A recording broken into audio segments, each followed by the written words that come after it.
The hell? What does that mean? What does that mean? We've detected copyrighted audio and video. Oh, the video. They flagged the frickin' video. Damn you. I didn't play the audio, but they flagged the video. That is... I hope my stream isn't blocked. What am I supposed to do now? Hey, are you guys here? Uh-oh. That was flying from the Boston Drone Film Festival 2019. Boston Drone Film Festival reached out to me and said, hey, if we give you some money, will you make some posts to your Facebook feed and your Instagram feed? And I was like, yeah. Let me tell you guys, I am really, really strict about my YouTube channel, about the stuff I put up on my YouTube channel. You really, I'm not saying never, but it would be very, very difficult for someone to like just buy a sponsored post. Like, it's happened like 2 times before, and of course I always clearly disclosed it. But my Instagram feed, yeah, yes, I don't know. Oh, I don't know if I would want to taint the sanctity of my Instagram feed with a paid post. So I totally did, but I wouldn't have done it if I didn't believe in it. And I've had experience with the New York City Drone Film Festival. Randy Slavin is the guy who runs that. He's a pretty cool guy, and he had me out to the New York City Drone Film Festival in like 2018. I think it was, and it was pretty cool to see all these films made with drones. And you probably know that drones are used in filmmaking a lot, but these are all films that are exclusively, well, not exclusively. The New York City Drone Film Festival rule is it has to be shot, at least 50% of the footage has to be shot with drone. So mostly shot with drones. And it's pretty freaking amazing. Pretty freaking amazing. Is this stream being demonetized? Well, I guess there goes my... I hope they don't keep my super chats. They don't keep the super chats though, right, Ciati? Yikes. Oh, now it's gone away. Damn it. I didn't think that would happen. I really didn't think that would happen. I wanted to show you guys some of that footage because they didn't pay me for a promotion on my live stream, but having looked at the footage, and I wasn't familiar with the Boston Drone Film Festival before they reached out to me, but now I am. And Boston Drone Film Festival, if you have submissions, they're open for submissions right now, and there's information about it on my Facebook and Instagram feed. So anyway, it looks like I got a copy. No copy strike, hopefully. Copyright. Let's look. Copyright. Matches. Oh. Wasn't that interesting? Anyway. What about my copy strike? Where do I see my copy strikes? Copyright issues. Anyway. I guess it was always a risk.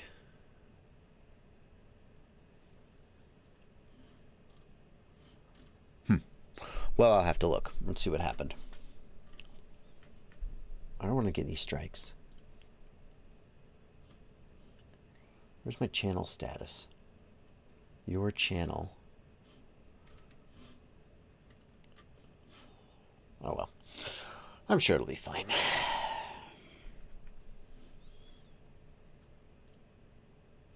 My channel. Feature eligibility? Everything seems fine.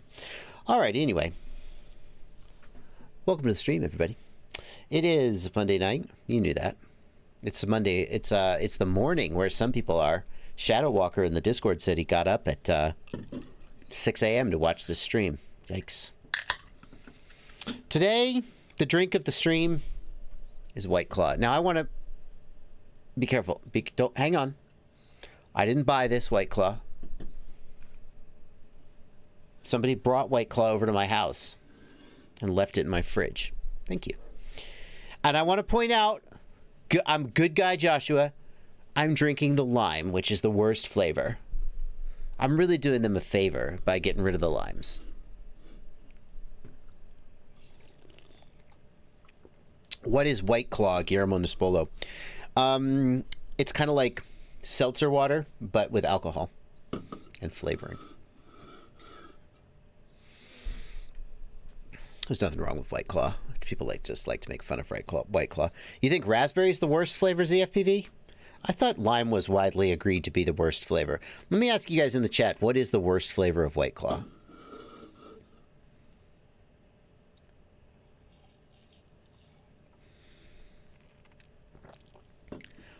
Somebody leaves alcohol in my fridge. I'm not throwing it out. Come on. White Claw is not the new Zima. Zima was good. You shut up about Zima. I remember Zima. There's nothing wrong with Zima. Welcome to the stream, everybody. White Claw is the worst flavor of White Claw. That's good. That's good. That's good. Oh, if Eric Stephanie says I'm 13, but no, Eric, if you're underage, you just save it. Listen, Eric, if you're underage, trust me, the fact that you're not allowed to drink White Claw is actually really doing you a favor.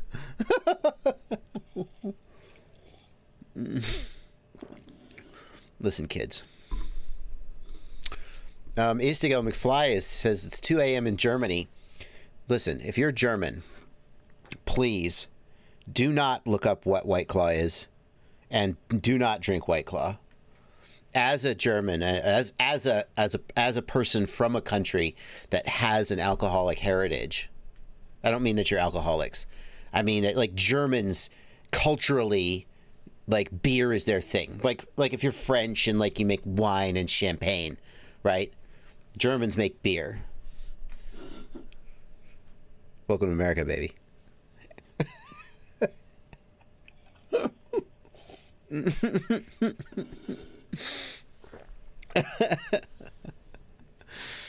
All right.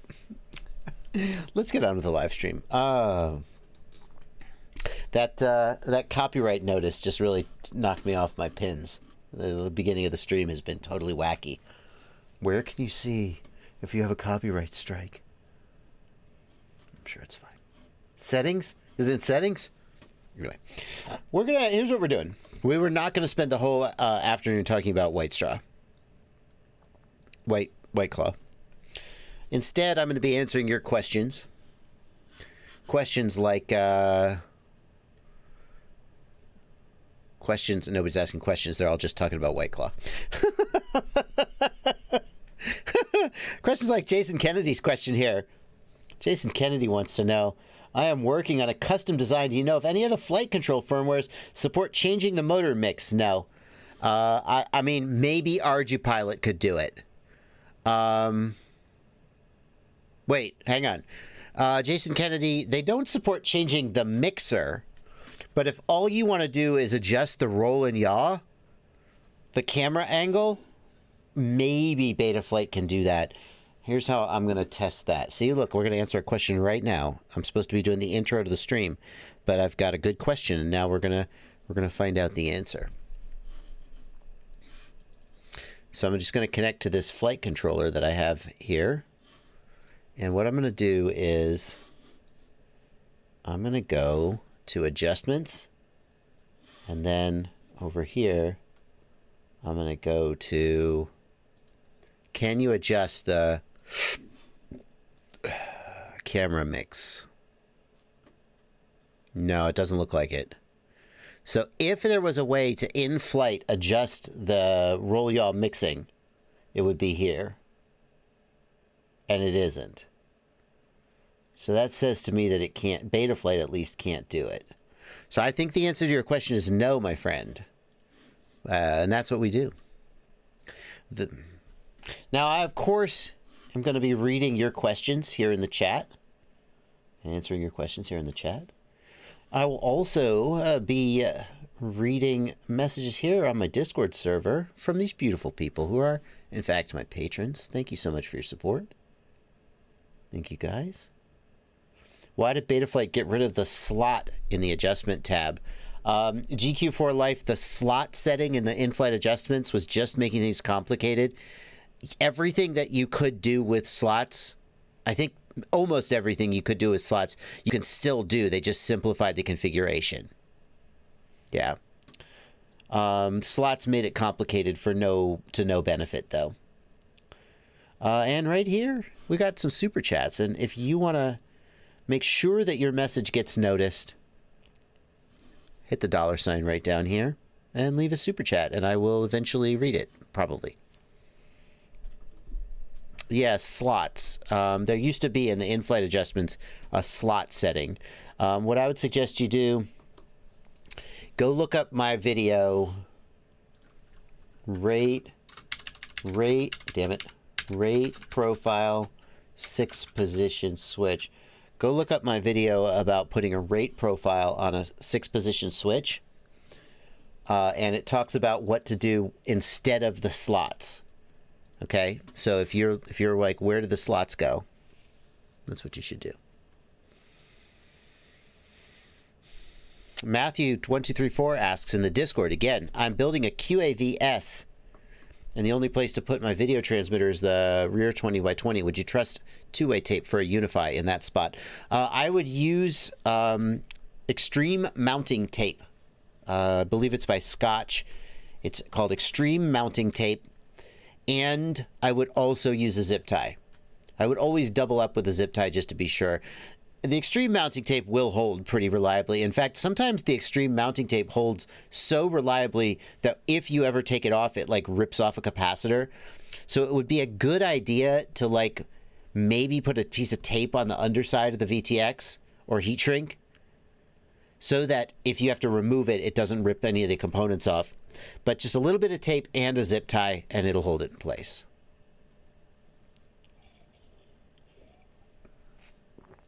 Drone Pilot is asking in the chat about that $400 super chat from yesterday. So, yeah, if you were watching yesterday's stream, someone left a $400 super chat. And I was like, whoa! Because I see other streamers, like big streamers, and they sometimes get like these massive super chats. And granted, it's a different thing. But I'm like, how do I get $400 super chats? I mean, I like money. We all like money, right? So I was like, oh my God, biggest super chat ever. And then he in the chat, he was like, that was a mistake. I'm really sorry. He messaged me. He said that he was getting ready to leave the super chat, and he went to like slide his finger over to leave like a smaller super chat, but he accidentally slid his finger too far, and then just like out of force of habit, just thumbprint and send it through. So he left a $400 super chat by accident, and he told me today that YouTube refunded it. So apparently YouTube will refund super chats, even though every time you look it up, they say they won't. They will. So there you go. He got a refund, though. It's all taken care of. So that's good.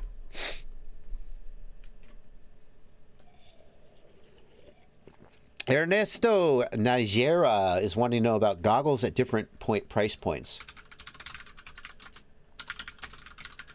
Ernesto, I would suggest that you check out this video. Hang on. Oh, it's 2021, isn't it? Yeah.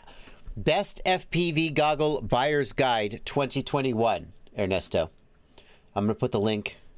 Shush, Joshua. I'm going to put the link in the chat here. Ernesto, there's no one answer as to what the best goggle is. It depends on your priorities and your price point. Everybody's like, what's the best goggle to get today? There is no one answer. Anybody who tells you one answer, run screaming. Because they haven't taken the time to consider your needs. If you ever see somebody do a, best quadcopter 2020, sorry. I mean, maybe if it's like best budget freestyle quadcopter over 250, if you narrow it down enough, it can matter. But when people say, what's the best flight controller? What's the best goggle? There is no one answer. And anybody who claims that there is one answer is immediately suspicious because they haven't actually asked you what your priorities and your needs are. Holy crap! Sean turns. See, I knew if I whined just a little bit, someone would leave a big donation. Sean turns. Thank you so much for a $100 super chat because I deserve it for all the help and education no, that's what he said in the super chat. That's not me. Thank you, Sean, for the very generous donation. If you need that to be refunded, just contact YouTube support, and they will give it back to you. Thank you so much, Sean. That's very generous of you. Ernesto is wondering about the iFlight Sedora. Ernesto, the iFlight Sedora SL5E or the Nazgul V2 are very, very good choices in the $200 price range. Hard to beat. The other one that is worth looking at is the Diatone Mamba F5, which I have a review of coming on my channel very, very soon. The thing about the Diatone is it has only a 400 milliwatt video transmitter, but in almost every other way, it's better than the Sedora in terms of just, the specifications. The flight controller is better. The motors are, I think the motors might be better. There's certainly more premium feeling. On the Diatone Roma F5, the arms break a little easily, is what I'm hearing from people who have it. The Sedora, the arms are a little more durable, I think. And but the Sedora SL5E, the Nazgul V2, or the Diatone Roma F5, any of those are pretty amazing at the $200 or less price point. Pretty amazing. Does YouTube let you keep the super chat? No. No, no, no. If you refund it, you don't get to keep the super chat. Holy crap. Well, now it's started, folks. Zach Cagley, thank you for a $100 super chat from Arizona. Thank you, Zach. Thank you very much. It's very generous. A sip of White Claw to toast you.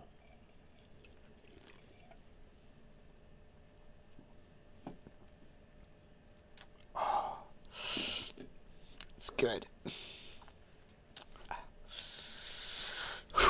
White Claw. Is there any info at all about when the DJI V2 goggles will be out for sale? Asks Joseph Sutton. Joseph, there is no public info about when they'll be for sale. There's no public info about when they'll be for sale. DJI released the V2 goggle for like one day. Someone in DJI said to all the reviewers and to all the stores, go for it. Just the goggle. Not the, that drone that was leaked and that controller that was leaked. Not them. Don't talk about them. Just the goggles, though. Everybody put it up for sale. Literally one day later, DJI went, stop, take it all down. No one knows what the hell, why they did that. Including me. I don't know why they did that. Alexander Romanenko says they will ship my pre-order in 4 weeks. So then the interesting question was, all these stores that took orders for the goggles, what's going to happen? The stores have said they plan to fulfill the orders, which is interesting because of scheduling things.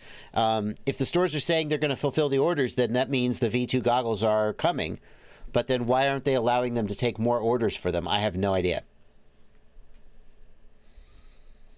People in the chat, a few people in the chat are saying I look baked. I'm not baked. I only drink White Claws.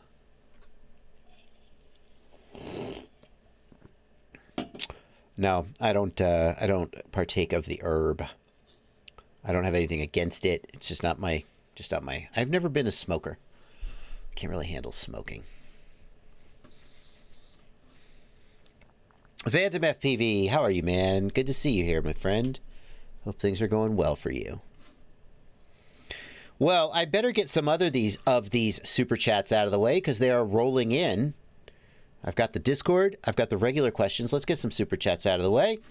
Fail at FPV, thanks for a $5 sticker. FP Outdoors, thanks for 50 Norwegian kroner. Bought the Taycan frame for sale on the other day. What parts would you recommend for the Diatone Taycan? I'm confused about Cinewhoop motors also. I feel like for Cinewhoops, what's the current wisdom about Cinewhoops? Are we still doing like 1408, 1507 motors? Or are we doing like 2004 motors? What are we doing with Cinewhoops right now? Let me know in the chat. I mean, I see a lot of Cinewhoops with like 1408 motors, but it seems like the wider, flatter motors are where some people are going, and maybe Cinewhoops just haven't got there yet. 1507. You're going to want some smooth 1507s. Ciotti should... Where is Ciotti? Is he here? He's not here, though, is he? Ciotti, are you here? Go-Kart Mozart says JB strikes me as an edibles kind of guy. I mean, if I was going to, I would take edibles or maybe vape. I just can't handle smoking. Like, kids, cover your ears. I have, in my life, smoked a cigarette before. Like, you're at a party and you're all drinking and maybe you have one cigarette. Don't do it, kids. Don't do it. But, I mean, like, I'm saying, like, I have in my life smoked things. It just doesn't agree with me, though. So if I was going to do some kind of THC, it would be like edibles or maybe vapes. But why would I? When I've got White Claw.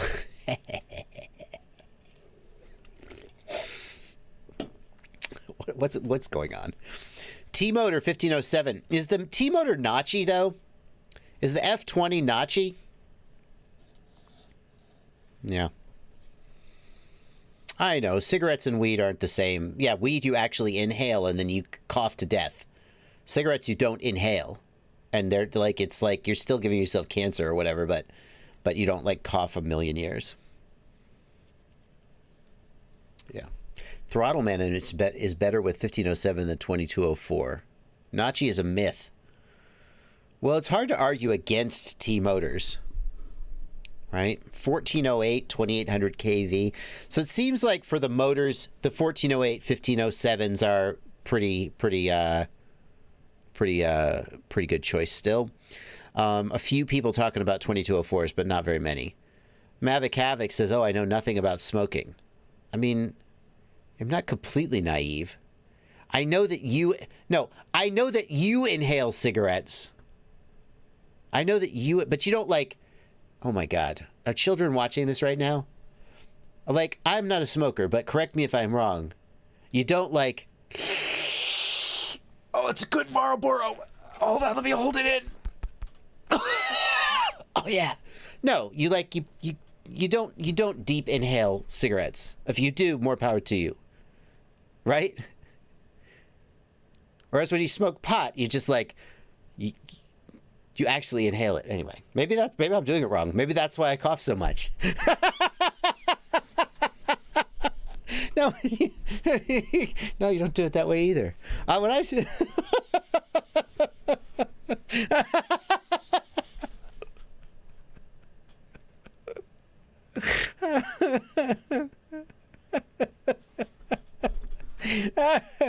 Now, cigars you don't inhale, right? You just hold them in your mouth. Oh, my God. Pot is not less harsh than tobacco. No, sir. Anyway.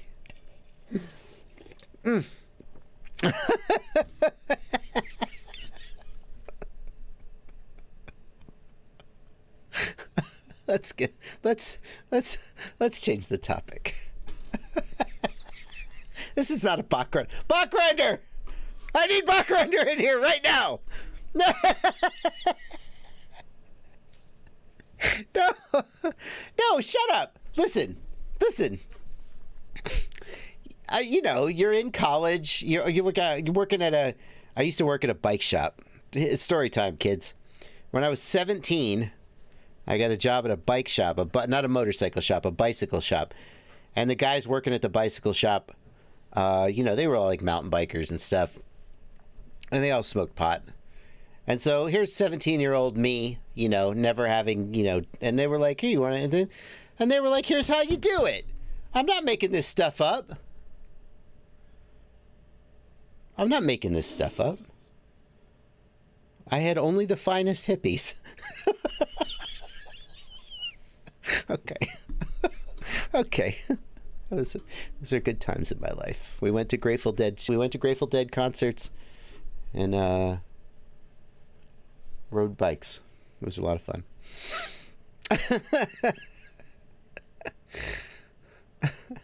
How do the kids smoke pot nowadays? I'm so sorry, parents. Any parents or kids out there, this is really not what my live streams are usually about, but what are you going to do?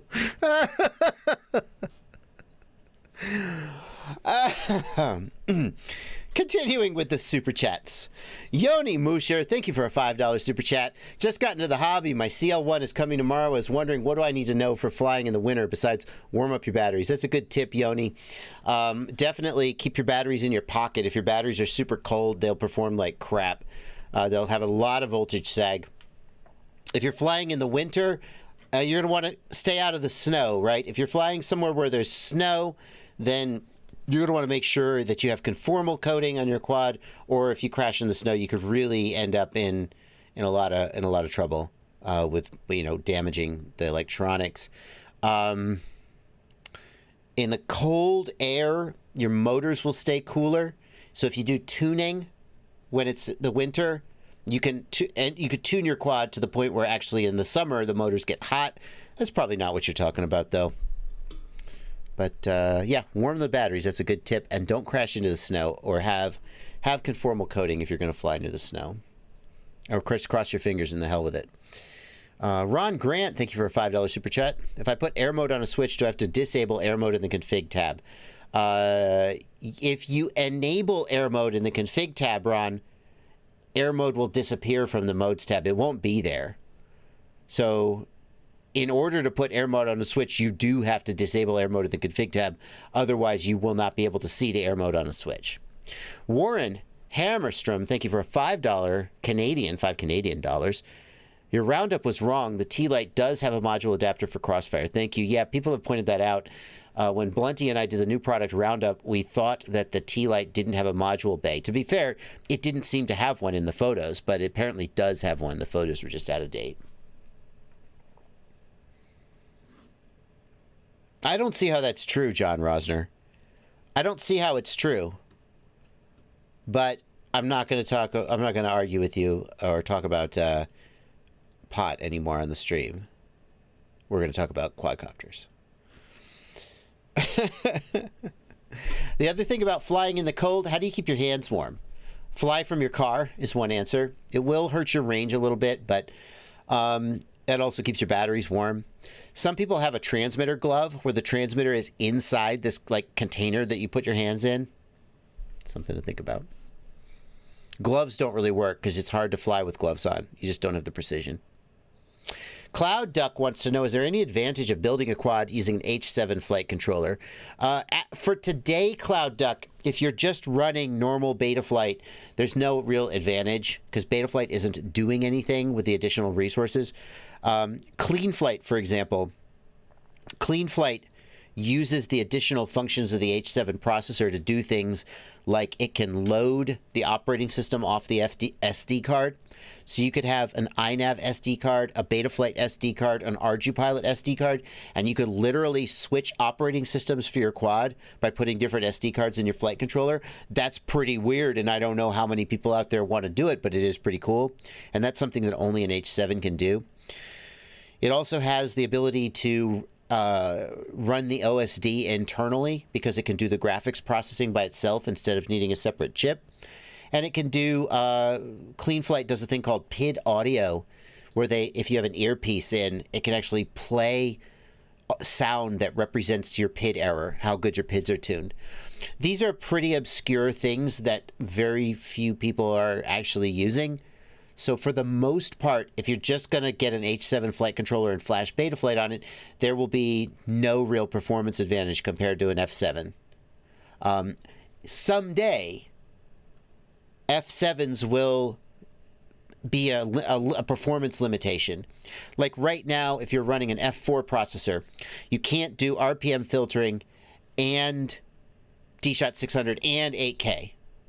You have to be running an F7. Eventually, F7s will start to feel the cramp, and maybe H7s will be okay. But for the time being today, there's no real reason to run an H7 for most people. And that's why when I made my flight controller, the JBF7, I didn't put an H7 on it. It would have raised the price for basically no advantage, practically speaking.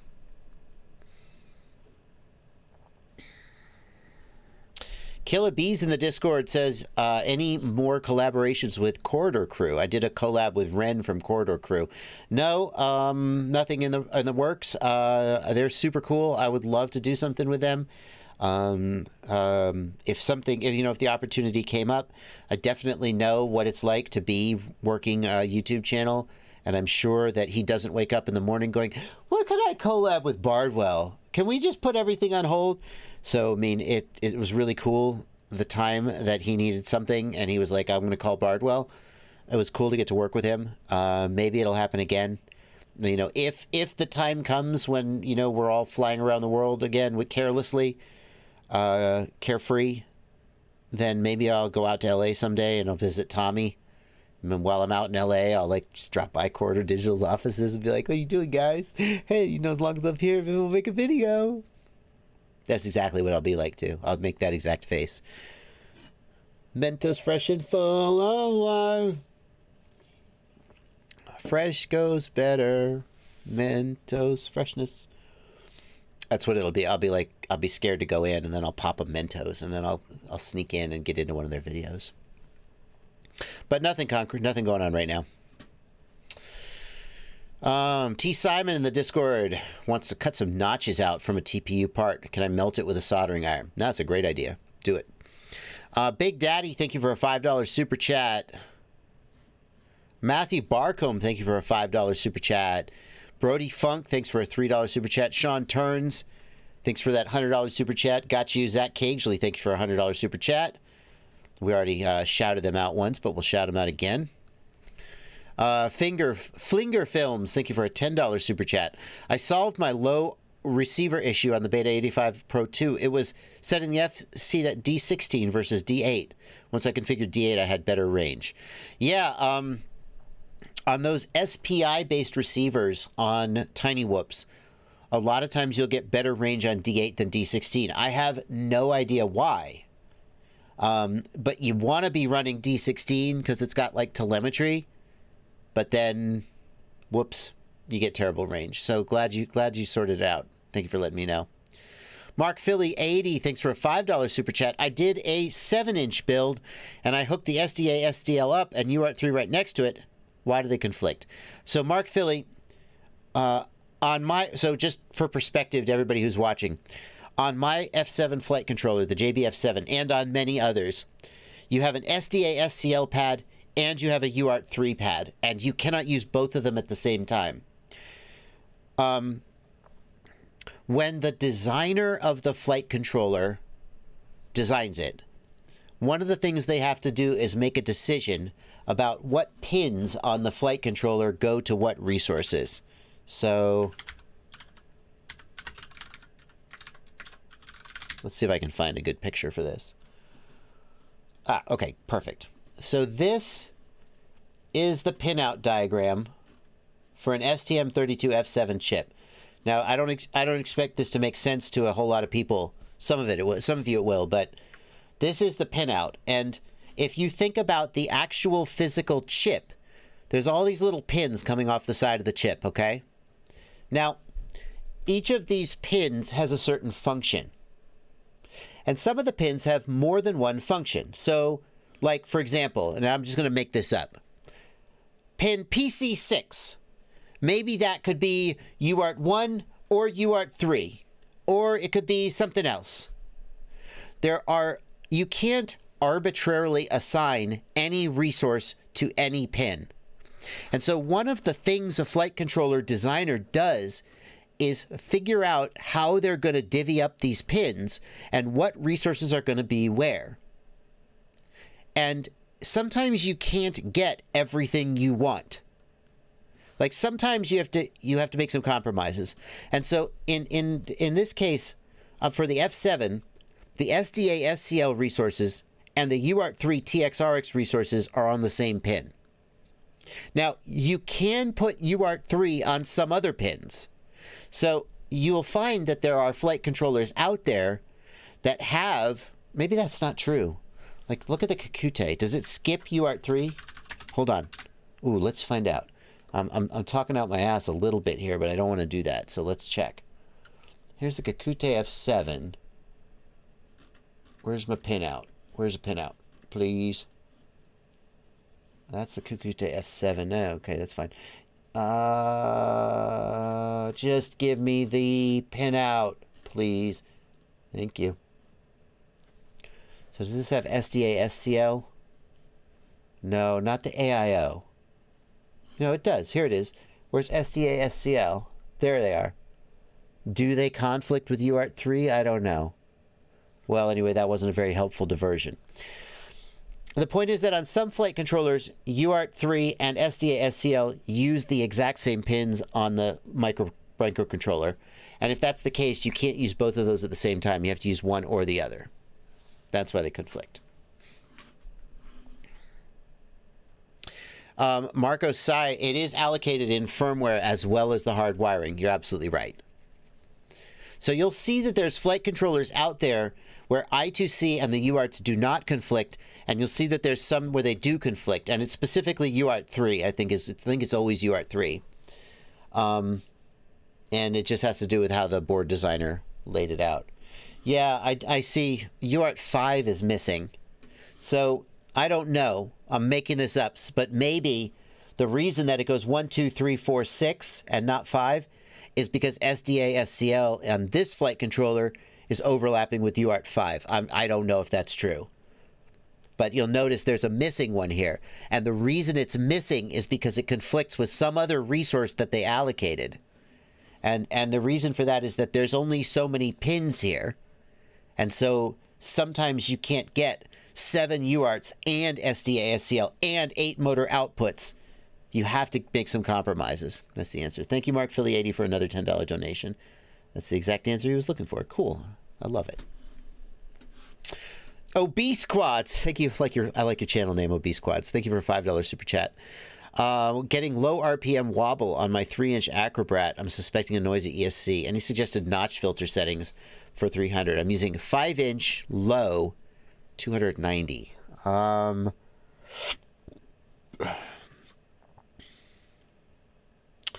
I feel like the low preset for a 3-inch, I wouldn't be using the low preset because you have higher RPM motors, don't you?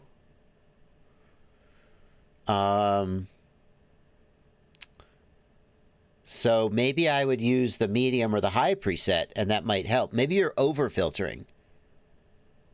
That's a thought.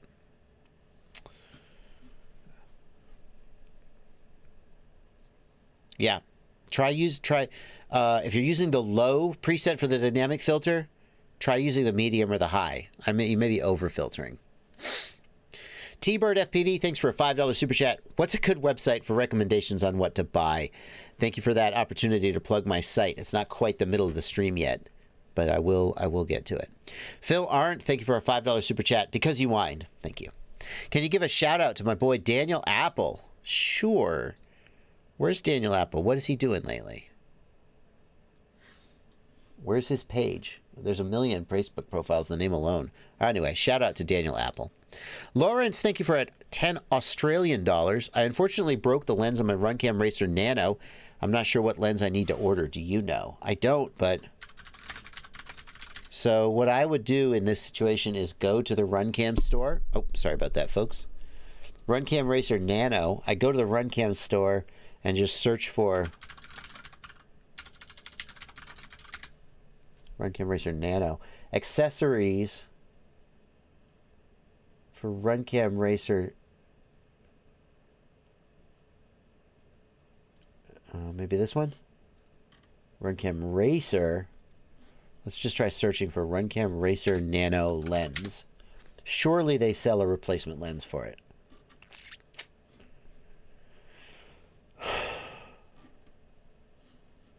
Accessories. Case for Runcam Racer Nano. Okay, let's try this. Accessories. for RunCam Racer? No, that's the full size, not the nano. What category is this in? Can we see that? RunCam Nano 2. You may just be buying a new camera, dude. I mean, you must be able to buy the lens. I can't find the lens. You must be able to buy the lens, though. Let's try something different. Categories. Do we have just lenses? No. RunCam Racer Nano 2 category. That's not a category. That's just an item. Alrighty. Let's try one more thing. RunCam Racer Nano 2 lens. Aha!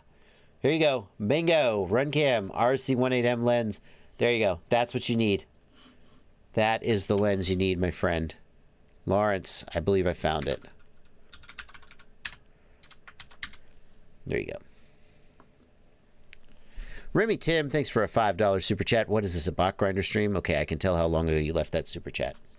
Can you just not look at the lens size and threading? Yeah, the problem is that the threading is easy. It's probably an M8 thread, but the focal length is not always easy to guess. So you don't always know which lens will go in just because it's an M8 lens. It'll screw in, but it may not focus. Is it a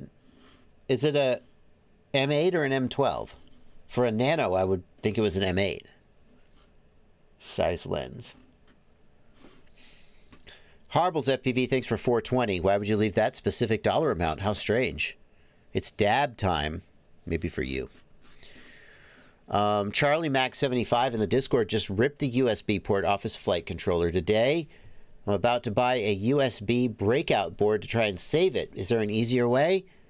SpeedyB isn't an option. There is not really an easier way, no.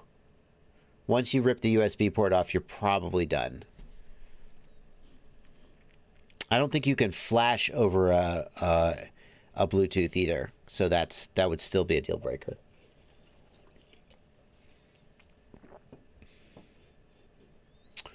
Paul Fornage, thank you for a $5 donation.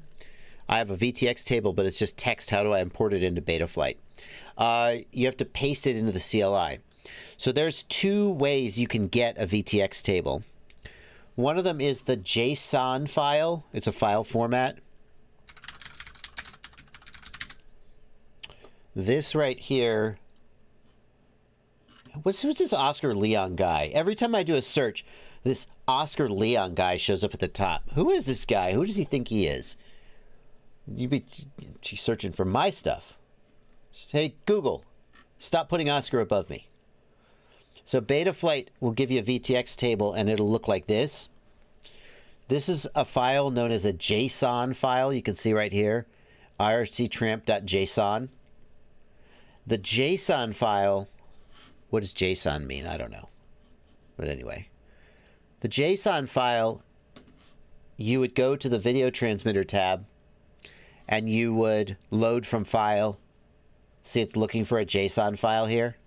I'm not sure everybody can read that, depending on the size of your screen. If you have a text file, you need to go to the CLI and you just paste it in.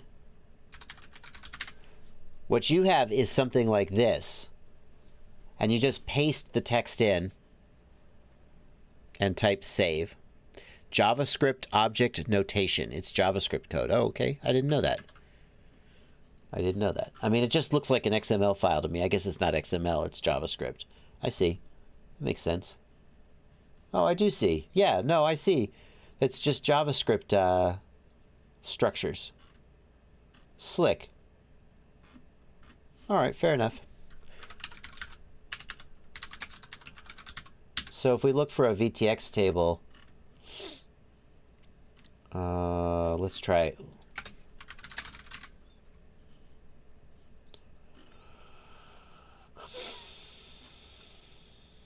I'm trying to find one. I can't find one that's already set up.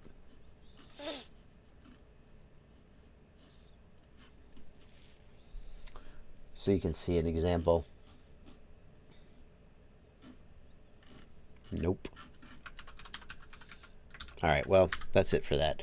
But if you got text, you just paste it into the CLI. That's the bottom line.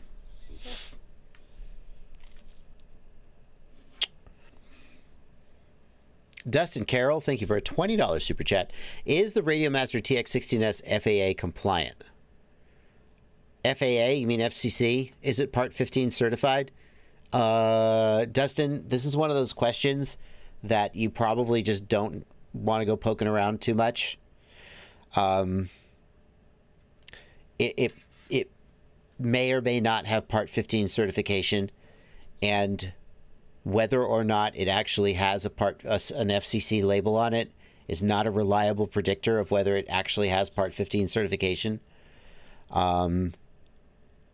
If you absolutely care, then you're going to really limit yourself on which radios you actually are. Like, I'm pretty sure FreeSky legit has FCC certification. Some products that are in the FCC database, if you look at their test report and you know what to look for, you'll find that they are not actually compliant. I'm not going to name names because I don't want to start a big kerfuffle, and I can't 100% prove this. But I have looked at the FCC test reports for some products, and the product has a Part 15 certification. Legit. But if you look at the test report actually shows that it is in violation of the rules. And basically, nobody at the FCC is really looking too hard, is my impression. Like, if you're DJI, if you're Samsung, they look at your applications. But if you're some little video transmitter manufacturer that nobody's ever heard of, you submit the test report, they go, yeah, it looks good. And then you get your certification. That's pretty much it. Basically, the lab says, this thing complies, and they just take them at their word. So even if it had Part 15 certification, you still wouldn't actually 100% know whether it was compliant. If you're concerned about liability, you probably don't need to worry. It's really the store that sells it to you and imports it that is most likely to get in trouble.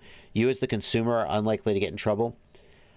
In every case I've ever heard of, like FreeSky got in trouble a little while back because their transmitters were outputting too much output power, and they reduced the output power of their transmitters. But no users have, I can't think of a case ever when a user has gotten fined for using a device like that.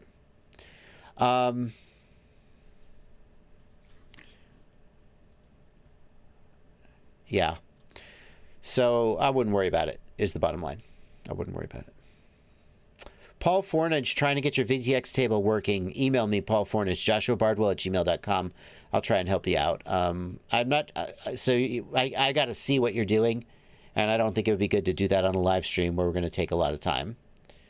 But yeah, email me. We'll figure out why your VTX table is not importing.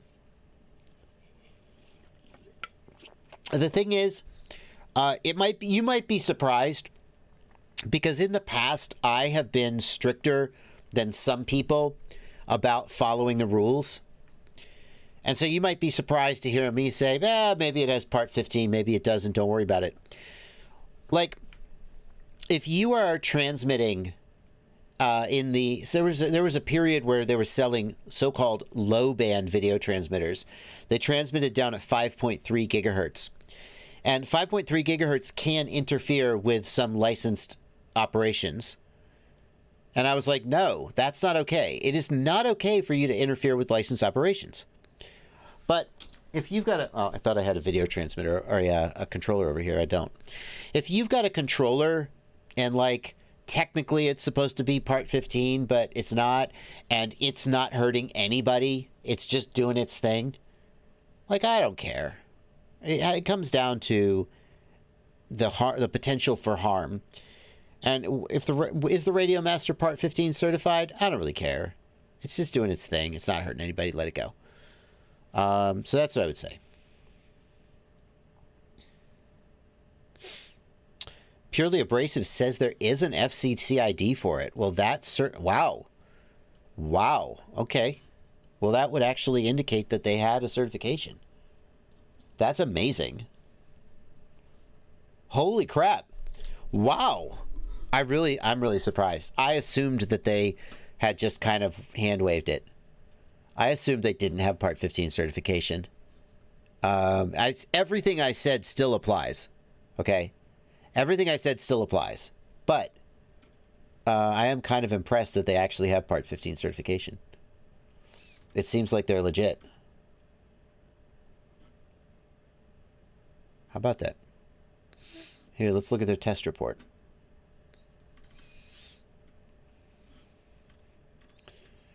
This is the test report that is submitted to the FCC to get your Part 15 certification. It's got all this info. Anyway, how about that?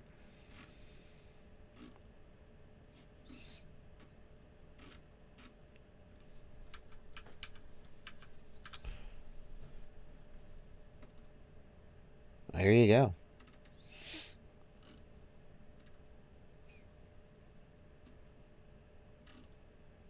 Anyway, yada, yada, yada. You can check that out if you want to. Neat. Day at the courthouse. Thanks for $5. Hey, buddy. Wait a minute. You know who used to leave me super chats and say, hey, buddy? A day at the range. A day at the courthouse? A day at the courthouse? Are you a day at the range? Hey, buddy. This is it. Everybody who wants your money. Everybody wants your money from him. Jared Whitmer, thanks for a $5 super chat. I have horrible range. I have horrible range on my Meteor 75. Receiver cuts out randomly. I'm not sure if there's much I can do to fix this. Well, Jared Whitner, we just talked about switching from D16 to D8 mode to get better range. So maybe that.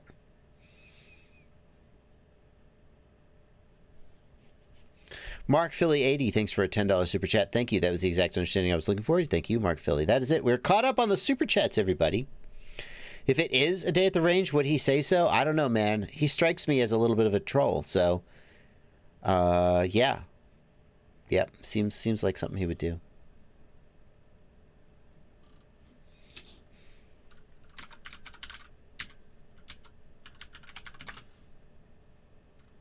One second.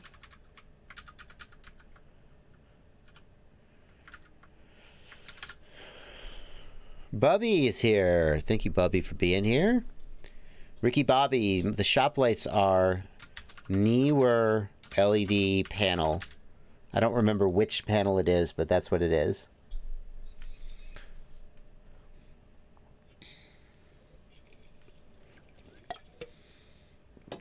I mean, I wouldn't think it was the same YouTube channel, 507RC. Just saying, hey, buddy, is exactly how he used to greet me. Maybe he's legit.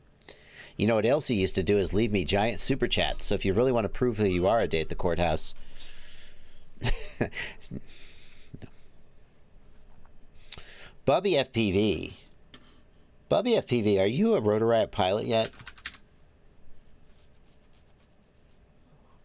Did you guys see this video from Rotor Riot? FPV Freestyle Video of the Year. I'm just going to play this video. How long is it? It's 9 minutes. I don't... Oh, no music. I don't know if I'm going to play 9 minutes of this video. There's some sick flying in here, though. This is Rotor Riot. They did a scouting trip for Rotor Riot Rampage. Check this out. I'm not going to play the music, so you guys will just have to watch the stream. You can, of course, go watch the video on Rotor Riot's YouTube channel. This is Drew flying. You know, oh, here comes Bubby. Here comes Bubby. This little punk. This little punk. Oh, what are you, 14? Quit it. Stop making your elders look bad. Stop it. You stop that. You know your place. You son of a... You're not even old enough to drink White Claw. Uh-huh. Yeah, did you see that? He screwed that line up. Yeah, look at that. Almost crashed and then just flipped out of it like no big deal. Look at that. That's one of my favorite parts. It's one of my favorite parts of watching freestyle videos, is seeing when people almost crash and then save it and make it look good. Do you see he's about to crash here? There's no gap. Like, he I don't know what he was setting up, but he didn't set up this move, I guarantee. He was going to do something, and then he bailed. He bailed and was like, nah! But he made it look good, didn't he?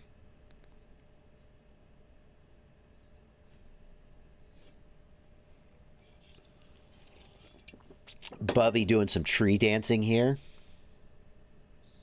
That's my move. I just did a 3 packs a day doing that exact move. You're welcome. You must be watching my channel. Here comes Drew. I accidentally I did a video with a Hero 8 because the Diatone Roma F5 came with a Hero 8 mount, and I forgot that Hypersmooth was turned on my Hero 8, so I did a whole freestyle flight with Hypersmooth turned on. I got to tell you, it looked a lot like Drew. I think I'm starting to know the secrets of how to be smooth and flowy. Oh, look at Erodio. Look at that beautiful hair. Look at that beautiful slow-mo. Erodio.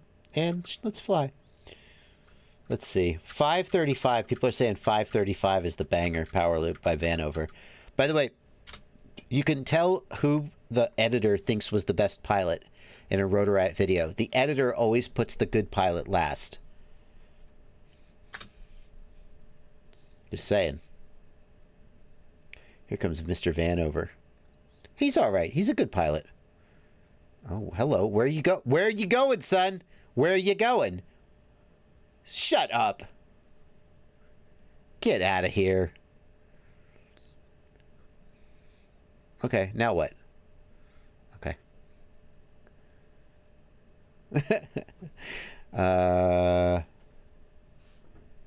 I heard a rumor Vanover is shooting a movie with Michael Bay right now. It's pretty slick. Nope. CKG FPV, you don't lead with the best.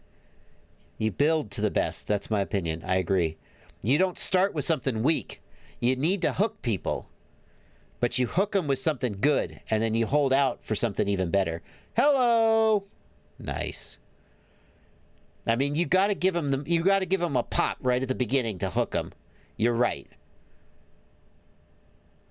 But you don't give them the best, because then the whole rest of the video is meh. That's my opinion. Here comes Mr. Cricket. Show us what you got, buddy. Oh, son! That was so... That was okay. That was pretty freaking good. The people listening to this on the podcast are going to be so bored. Sorry, podcasters. By the way, if you didn't know, I post audio from all of my live streams as a podcast up on my Patreon. So if you don't get a chance to watch them and you like to listen in the car or something, you can join Patreon and you can get them as a podcast. Just a little bonus there. That wasn't even the good Vanover Power Loop Toxic FPV. Where's the good one? Oh, we got to see the good one. All right, we'll stick around for the good one. Here's Vanover. This kid thinks he can fly. He's okay. Bubby, you watch Daddy Vanover. You know, you want to see what to do. No! You son of a... No! No! No! No! Shut up!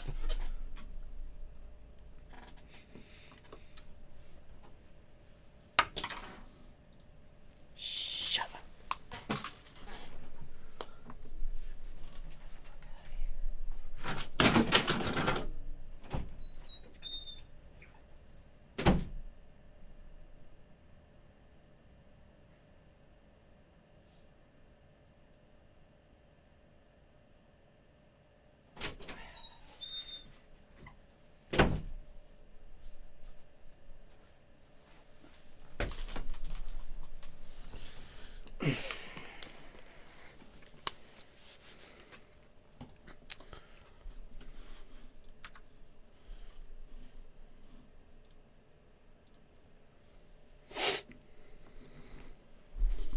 continue the live stream.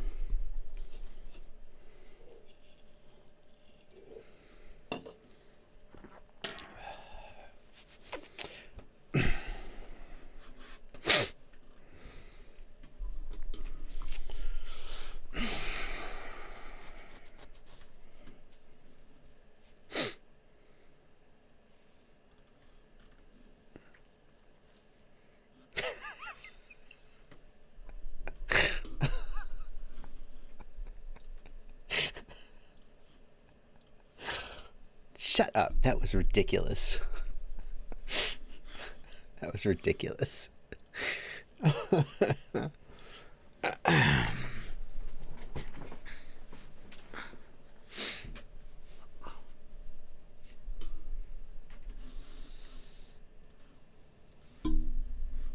People want to see it again. Shut up, Vanover. Shut up. Shut up. Okay, so he comes in, and I'm like, okay, so right here, let me walk you through the thought process. I'm like, right here, I'm like, oh, I see what he's doing. He's gonna go behind that pole. That's cool. That's hard. Yeah, nice. Wait a minute. Is he gonna go for the second one? Oh, that's hard. Nice, Vanover. That's really good, dude. Nice. Thumbs up. What is he doing? Wait, no. What is he doing now? Is this about to happen? That's not possible. Are you kidding me? Unbelievable. Unbelievable. Unbelievable. Unbelievable. You can watch Vanover break that down in the Rotorite video. It's on the Rotorite channel right now, but we're not going to do that.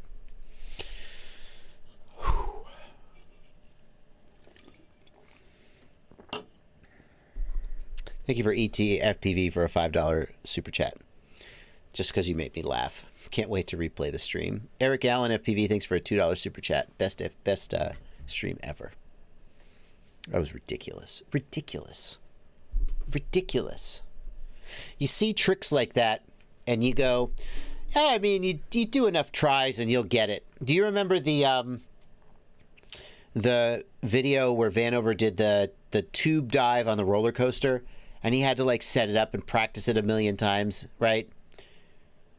There's times when you try to do a move and you just you're like, I'm just going to send it.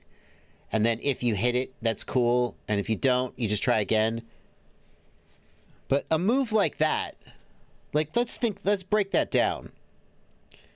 If I were to do a move like that, and I think it goes without saying, I'm not at Vanover's skill level. If I were to do a move like that, I would set the power loop up and, by the time you're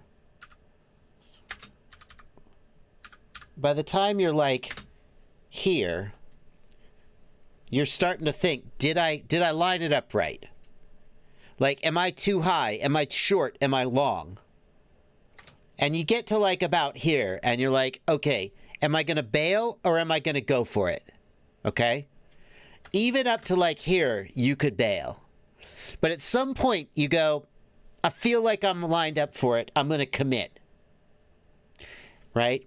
And then you go for it. And either you crash or you make it. But here's the thing. That'll work for one of these. Right? See, now, if you're me, you're like, oh, yeah, I got it. And then you bail out. But Vanover goes through both of them. And you can't do that by luck.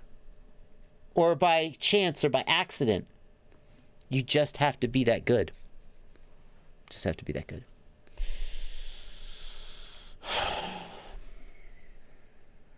Ridiculous. Ridiculous. All right. Well, that's the end of the live stream.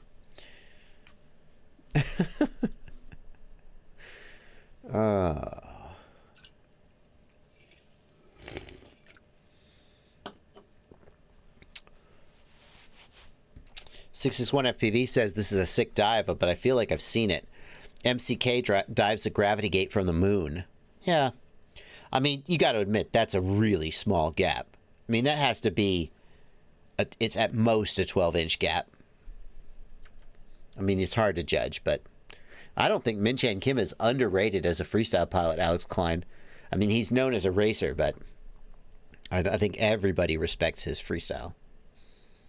Gravity gates are pretty big. You know, they're what, like they're at least 48 inches. 24 inches. 24. I meant to say 24.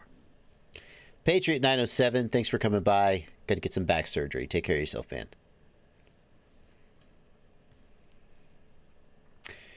So then, does Corey do it backwards? Because that, of course, would be the next move, would be to do it backwards. All right.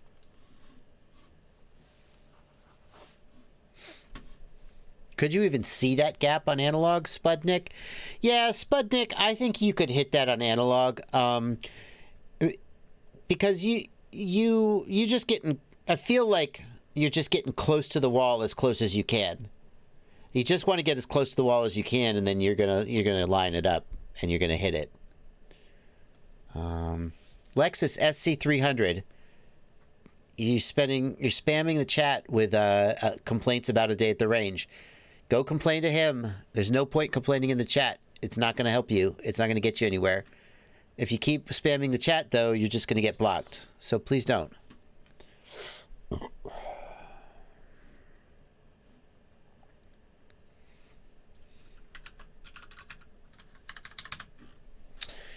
FPV Mama, thanks for a $20 super chat. That reaction made me laugh harder than I have in a long time. Worth at least $20. Great show, Bubby's mom. FPV Mama is Bubby's mom. Okay.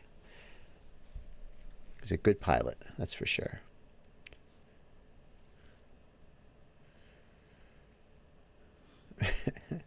Empati 008, any info or tips for using variable PWM frequency? BL Heli has a release candidate that flies pretty good, but I'm off. Empati 008, I haven't had a chance to play with the variable PWM frequency, but isn't the whole point that it kind of just takes care of itself? Right?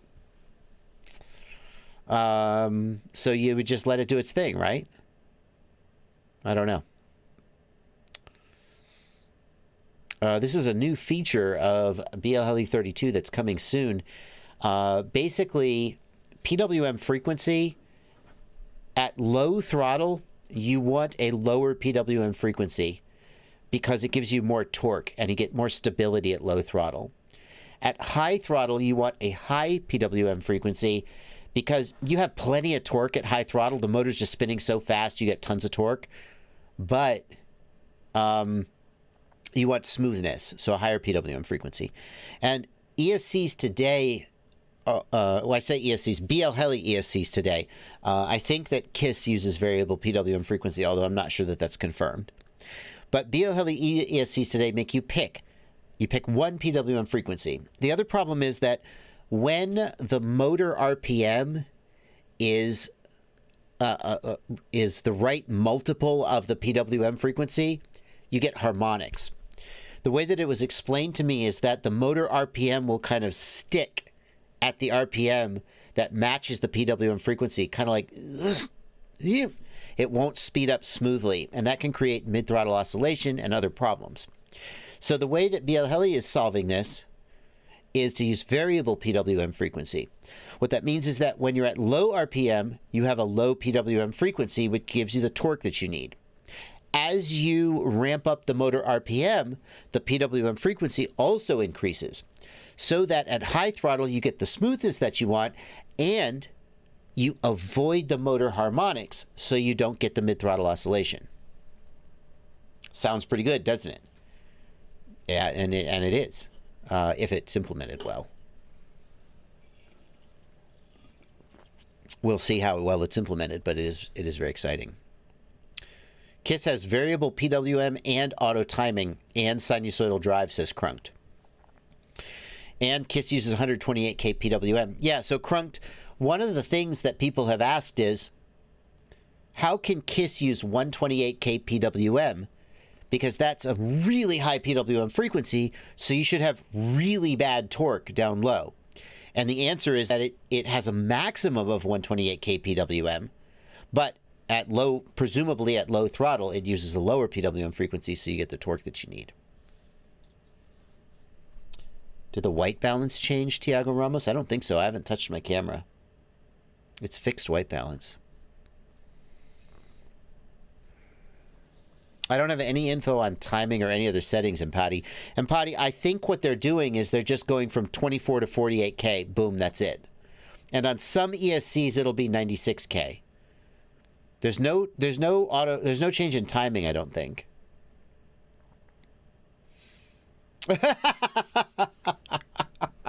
Abraham with the sick burn. Let's all cut Lexus SC300 a break. First, he got scammed by Lexus when he bought the worst car ever. Then a day at the range took $100 from him. Yes, okay. A little bit of sick Lexus burn. I don't know about the SC300. Is that a terrible car? But there you go. 24K gives you more torque to handle prop wash, doesn't it? Asks Charlie Mack. Charlie Mack, I think that you would really have to ask a motor expert like Ryan Harrell. So I want to acknowledge that I'm just kind of talking out my ass a little bit here. But now I'm just going to go ahead and do it. I think the issue with torque is mostly down low. At low throttle, the PWM frequency makes a big difference in the torque. At mid to high throttle, I think it matters less. So, lower PWM frequency just means the ESC receives fewer inputs per second. No, Joseph S. The PWM frequency is on the output side, not the input side. The PWM frequency relates to the ESC driving the motor, and it's sending pulses through the motor coils, through the windings. And so it relates to the output side, not the input side.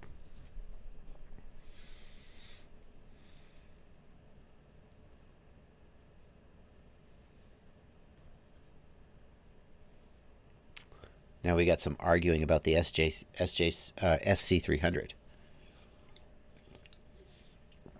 I'm going to stay out of that. I clearly don't know a damn thing about cars.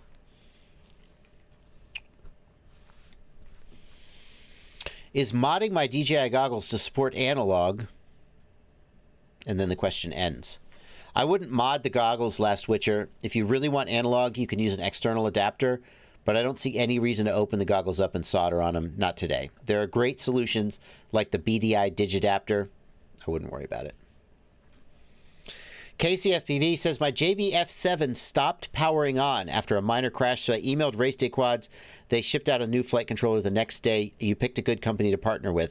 I would like to say I didn't know where that chat was going when I started reading it. So I was like, oh, crap. But if it's somebody who bought my flight controller, I definitely wanted to make sure I paid attention to him in the chat. I'm glad they took care of you.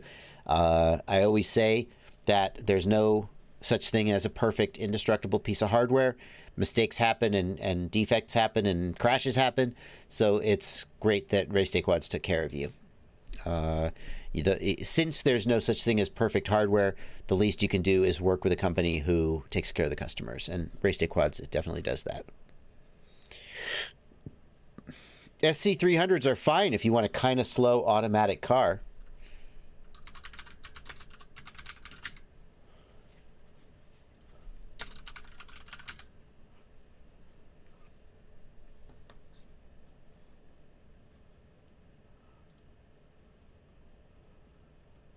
Huh. Uh-huh. Uh-huh. Okay. Kind of slow automatic car. Got it.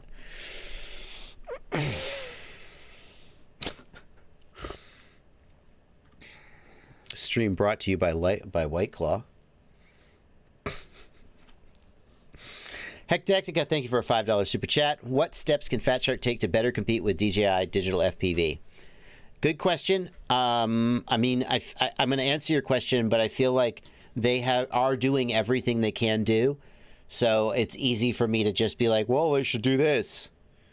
But there's probably a good reason why they haven't.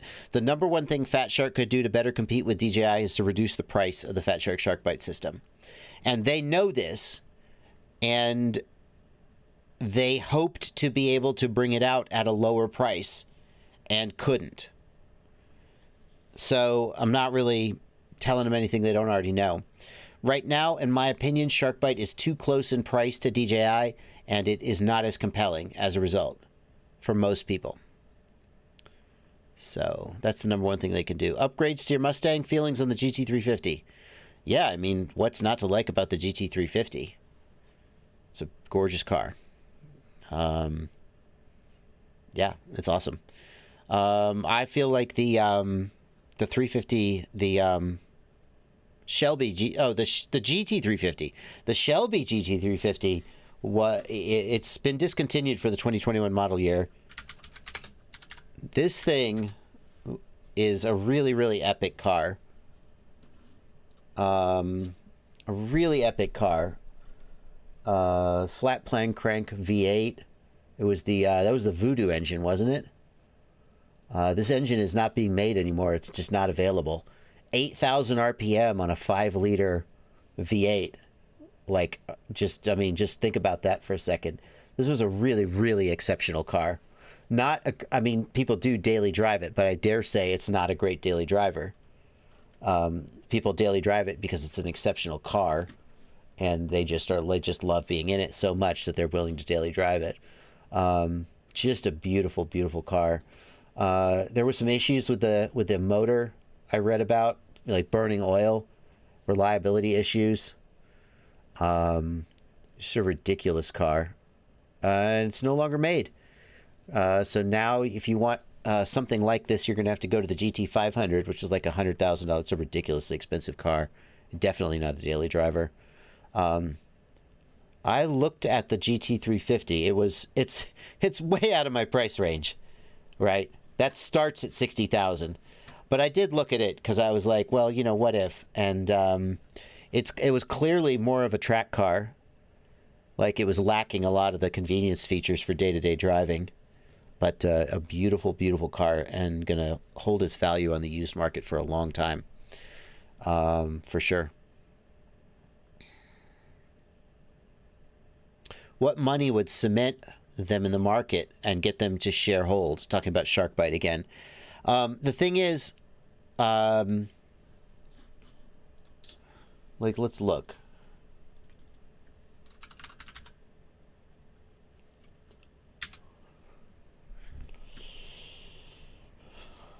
The only problem with that is, like, you know, with 8,000 horsepower, or at the 8,000 RPM redline, if you actually run it out, you're going to be going 100 miles an hour in second gear, and like, what's the freaking point?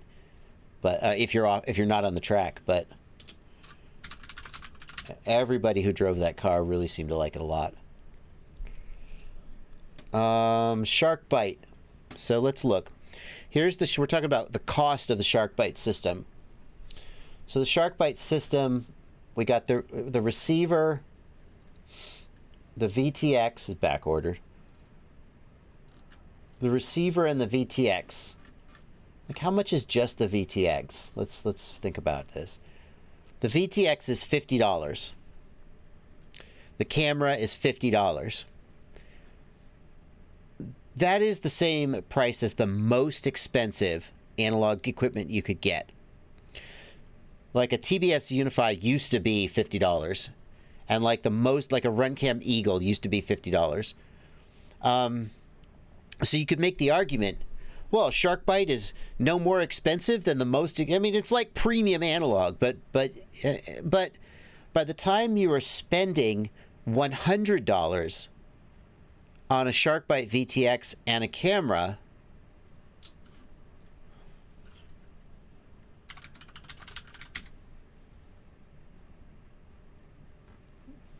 hello, where's the, oh, come on. I mean, it's I know it's not the same. It's $160 for a Caddx Vista. It's 60% more. But when you're thinking about, I could spend $60 on analog, and you're going to go from $60 to $100 for Sharkbite, I don't know. I think a lot of people are like, I might just go with DJI. And the disparity, I think, is closer when you consider the price of the module. So The Shark Bite Caddx Nebula is $100? No, surely not. Is that true?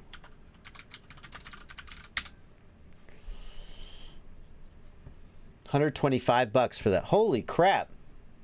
$125 for the Caddx Nebula Nano. Shh, Nikes. So that's only $25 more than Fat Shark. And if you look at the goggles, the $250 for the receiver module, plus another 300-ish, maybe more for goggles.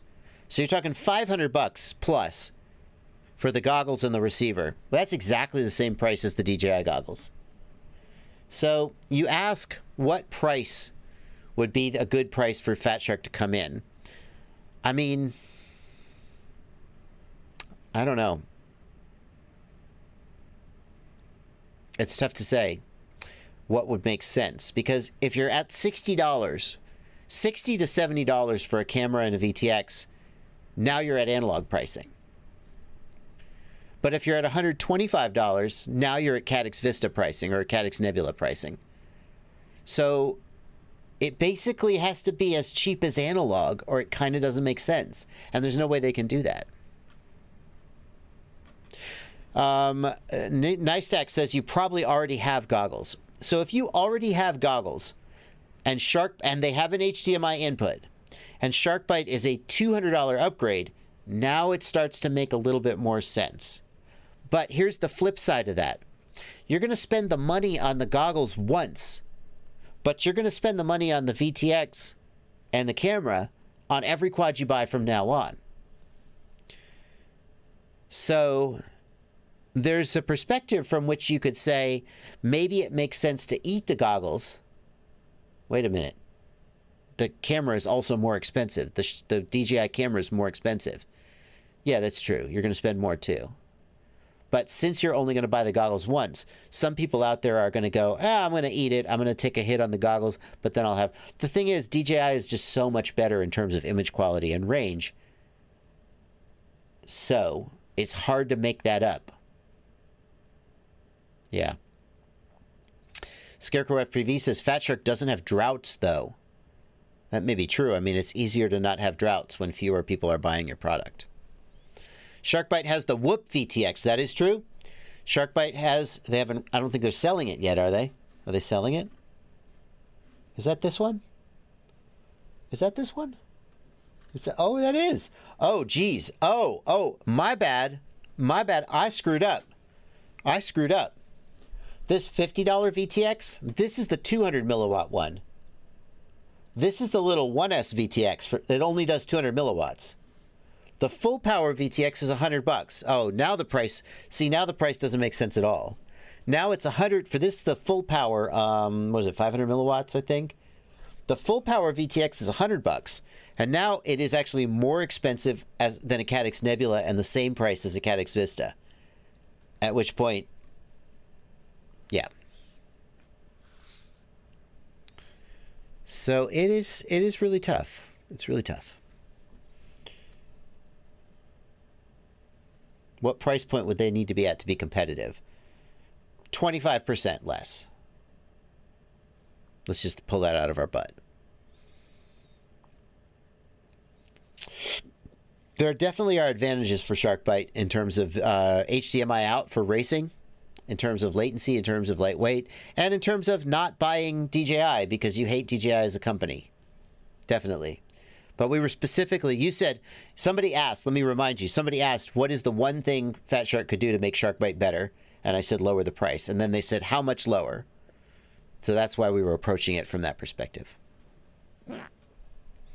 Adrian Lebedinik, what flight controller would you choose for DJI HD if price was not an issue?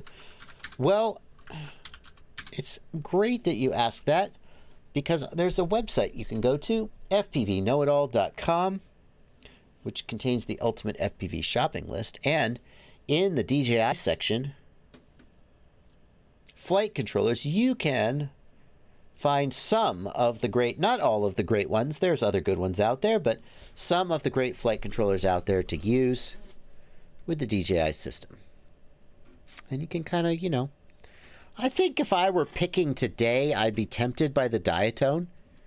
It's pretty full-featured. Maybe the iFlight. Of course, that I should put... Hello?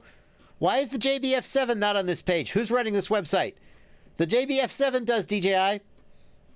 Got to get that added. You could go with the JBF7.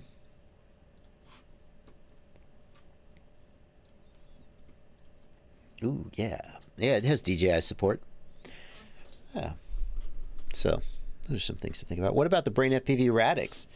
Yeah, the Brain FPV Radix V2. That's a good one. It just came out. Ah. Nothing wrong with that.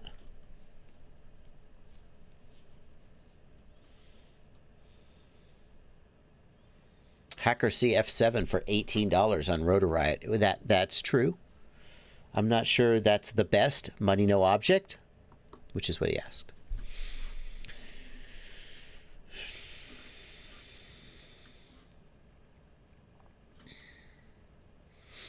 JBF7 not available in Europe. You got to ask your local distributor to carry it. Race Day Quads would love to sell them some. What about Cricket's new stack? Joseph Sutton. Yeah, Cricket's stack is good. It's a 20 millimeter. I know that. So let's put that up. Cricket stack is the Newbie Drone Cricket 200 stack. It's a flight controller and ESC. Look how freaking compact this is. It's insane. Newbie Drone makes good flight controllers. They know their stuff when it comes to engineering.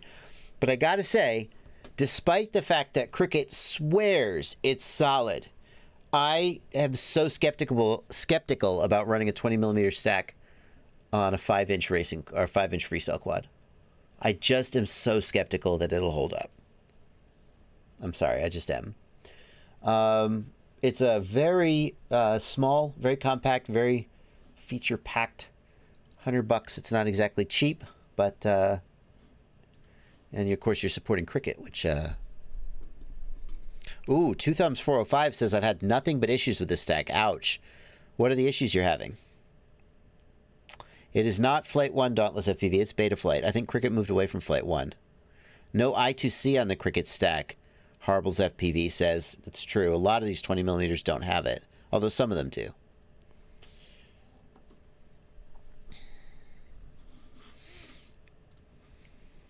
What's the point of putting a 20 by 20 on a 5-inch frame? Asks Toady RZ. Saves weight. It does save weight. You might think it like how much weight could it save? It saves a little weight though, and every little bit of weight saving adds up. But a lot of people are doing it. No, Gregory Hurst says racers are running 20 by 20s and not having issues, crashing them into gates at full speed all the time. That's not true though, Gregory Hurst, because I talk to people. And I go, yeah, you're a racer. You're running 20 millimeter? Yeah, I am. Yeah, how's that? You know, is that holding up for you? They're like, yeah, it's pretty good. And you're like, so you're not blowing ESCs? And they're like, no, I'm blowing ESCs. Like, what did you mean when you said it was pretty good? They're blowing ESCs. They totally are. That's my impression. Save space for a smaller, lighter frame. Exactly, Callisto. So the difference in weight between a 20 millimeter and a 30 millimeter flight controller and ESC, perhaps it's 5 or 10 grams at most. Like the actual flight controller and ESC are not that much lighter. But when you go to a 20 millimeter stack, then you can use a smaller, lighter frame and you end up saving a lot of weight. So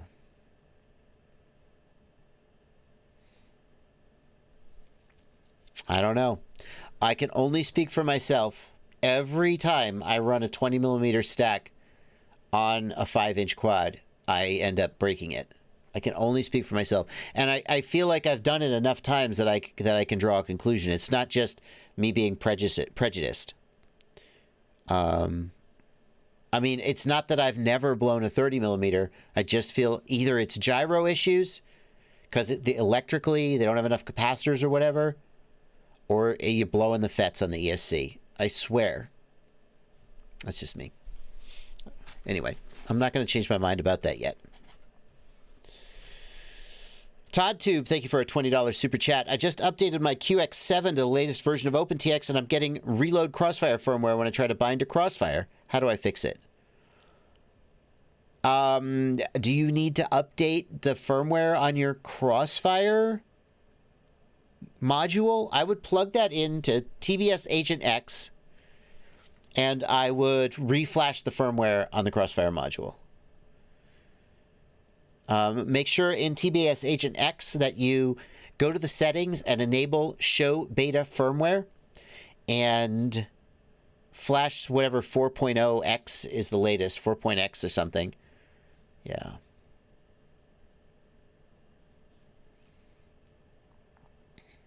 I just don't believe people anymore when they say, ah, man, I crashed the shit out of it and it's solid.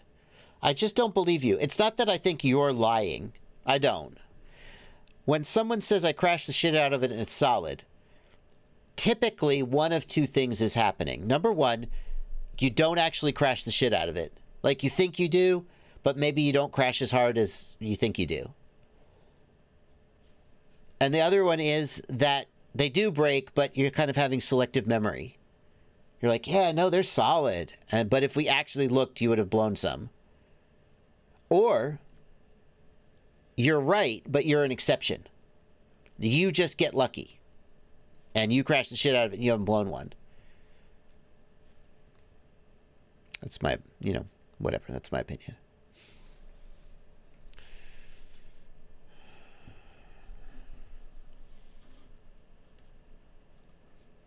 Israel Castellan, thank you for a $20 super chat. Hope to meet you at Rampage. Big fan, and thank you for sharing your knowledge with us. Yeah, I am looking forward to Rampage. I have to say, in the interest of honesty and disclosure, I'm also looking at the numbers for coronavirus cases. And May is a long way off, which gives us a lot of time for the numbers to go one way or the other. But I will definitely be taking that into consideration before I go to a giant gathering full of people. And I only want to say that because, like, if you're buying a plane ticket right now because you're planning to meet me there, I want to at least have said I'm going to be taking that into consideration. I know that Rotor Riot has decided to go ahead with the event on the assumption that things are going to be okay. And, there are reasons why they're doing that, but I'm going to make the decision based on my personal circumstances and values. In other words, what I'm saying is April. If in like the middle of April, everything looks shitty, I'm just going to be like, I'm sorry, I'm not going. And they're going to be like, okay, we understand. Or they're going to be like, oh, it sucks. Can you sure? But I'm just going to make that. I'm not going to. Yeah.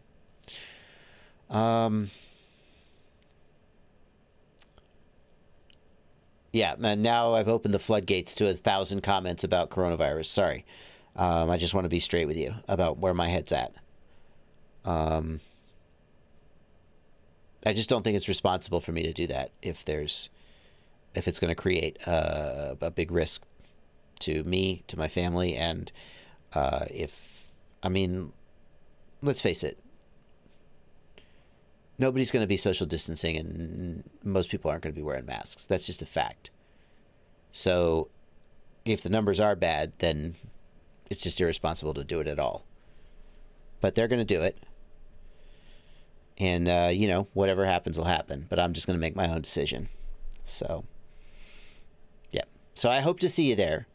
I hope that by May, vaccines have gone out, numbers have gone down, everything is wonderful. And we look at it and go, wow, thank goodness we got through that. And then everything's fine. But if that's not happening, then I'm just going to bail.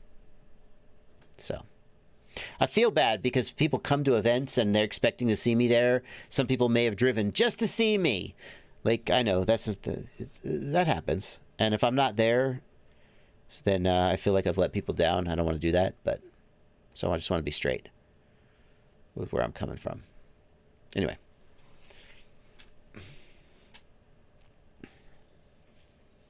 Will they allow such a gathering if the numbers are high? Tiago Ramos. Tiago, are you from America?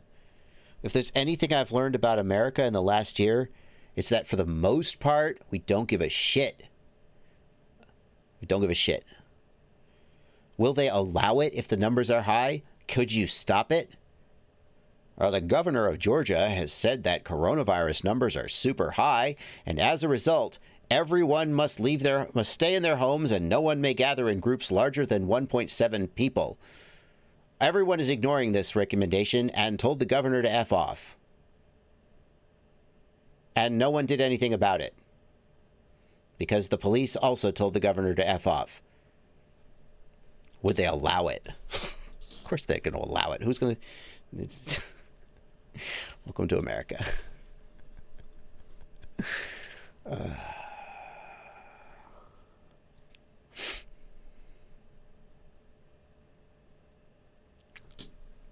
It's been a hell of a live stream, hasn't it?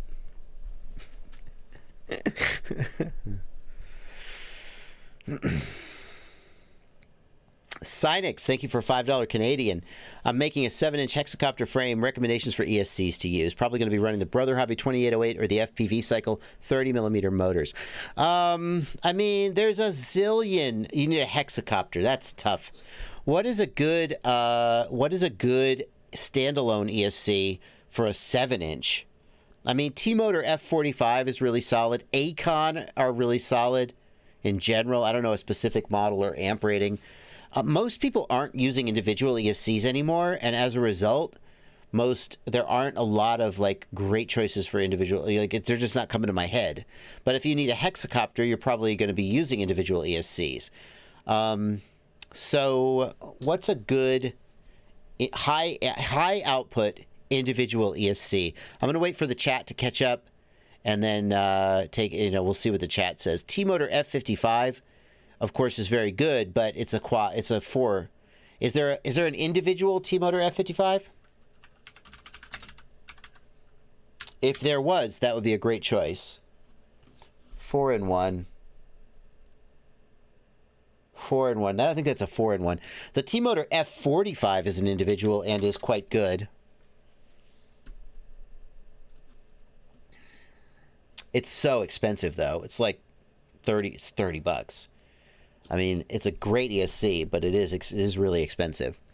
Hobbywing 60 amp. I mean, you could buy 2 4-in-1 ESCs and stack them. Is another thing you could do, and just waste 2 of the channels, as opposed to going individual. APD 40 amp ESC. APD very solid. 2 4-in-1s with 2 spare outputs. I would consider that, because there's so many 4-in-1s that I'm like, it's really good. That being said, if you blow one, you're going to have to replace all 4, and that sucks. T-Motor F35. I would probably... The Speedix GS30 Speedix are very good. Yeah. So T-Motor F45, T-Motor F35, Speedix GS30. I probably might want a higher than a 30 amp ESC for a 7-inch hexacopter. But... Speedix 35 amp individuals Remy Tim has on his 7-inch.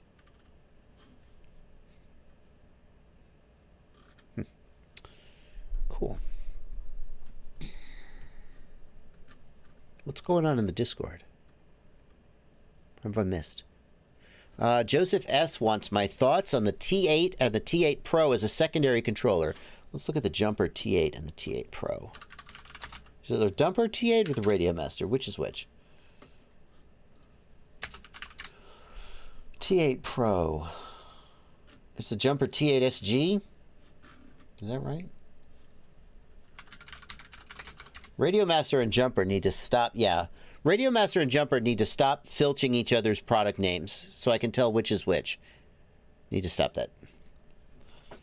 Radio Master T8 Pro as a secondary radio? I mean, I haven't tested it. Radio Master has a pretty good track record for making quality radios, so as far as the build quality goes, it's probably decent. Definitely, I would wager heavily it's going to have better build quality than the Beta FPV Lite radio, which is good, is good value if you get a good one, but then they break a lot. The Radio Master T8, I mean, the big question is, are you okay with a gamepad style radio? That's the big question.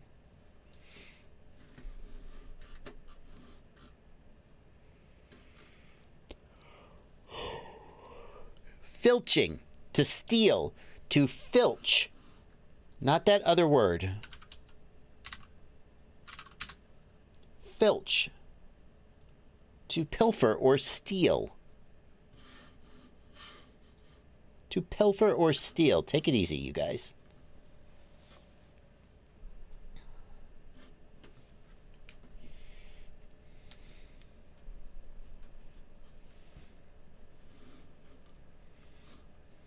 Somebody thought I said another word that relates to a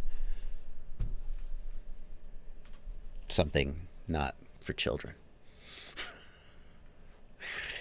507RC likes the idea of a removable screen. I don't really need the screen 99% of the time anyway. Yeah, it's worth, yeah, it's a thought.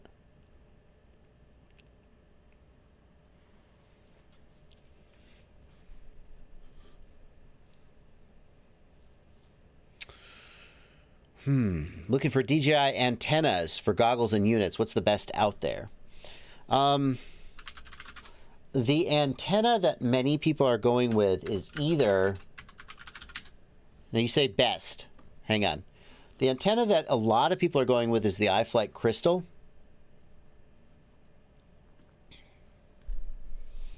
iFlight very graciously sent me a crystal antenna to use with my DJI Goggles V2.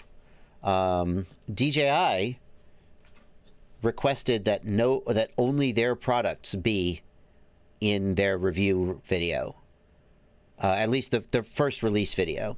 So I can't put the iFlight Crystal on my DJI Goggles V2 until after the goggle video releases. So I gotta wait on that.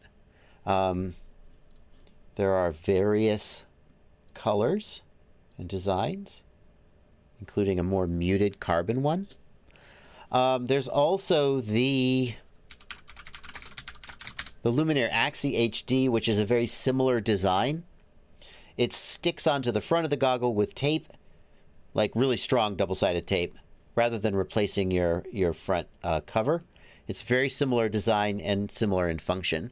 Now, the big advantage of these is that it's low profile and easy to... You don't have to take it off when you put your goggles away. It is not the highest gain, though. Is iFlight Crystal better than a single X-Air? I'd have to look at the antenna patterns to be sure. The thing is, if you only have a single X-Air, I think you would want at least 2 directional antennas for you to really get the best results.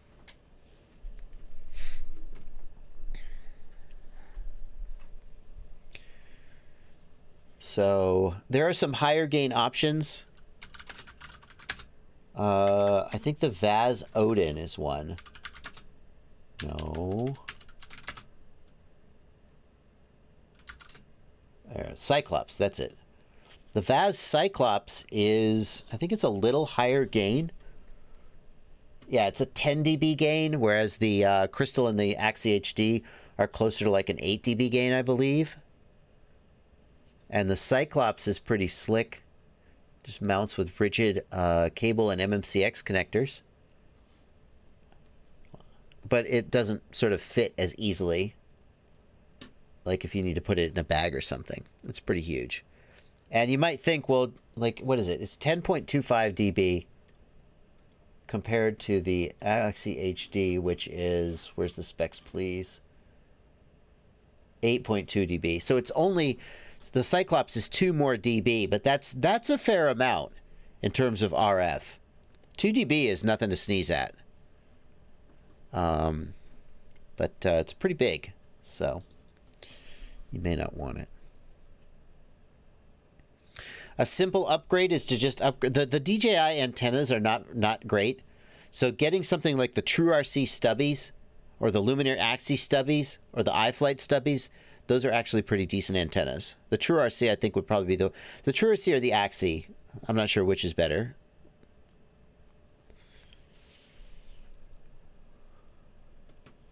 Ciati argues that the antenna makes the goggles look less dumb. I think not everyone would agree with that.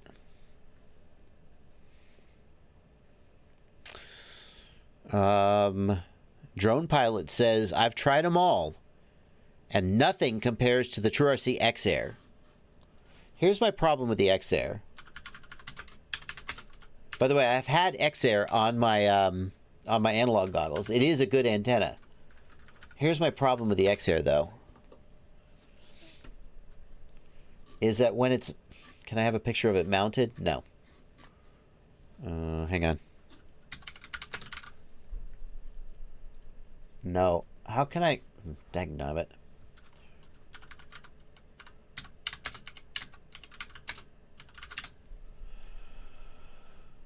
No. Please, images. Thank you. There we go. So, my problem with it is it's just so cumbersome hanging off there. It's so cumbersome hanging off there. And you have to take it off to put it away. It's a pain in the butt. And they're not rigid. Like, as you're handling the goggles, you're bonking them. You're stressing the SMA connector, potentially. You're having to straighten them. You are correct that this antenna, maybe it's the best. I don't know. It's very good. I don't disagree. But just the logistics of it really bug me. I don't really like it. I tried it. I tried it for a minute and found it to be really cumbersome and unwieldy, and I just didn't like it. Oh my God. Wow. Okay. Well, you win. You win. Thank you to Max Plastics. These are his goggles. He's got the BDI Digidapter with a TBS Fusion with an antenna and the TrueRC X-Air on one side and the DJI antennas on the other. Wow, you win. You win the most antennas on your goggles, sir. You win.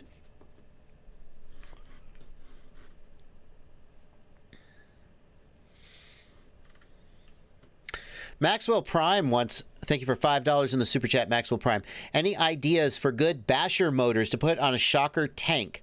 Looking for motors that can take a whack and get back in the air. What motors is Catalyst running on the shocker tank?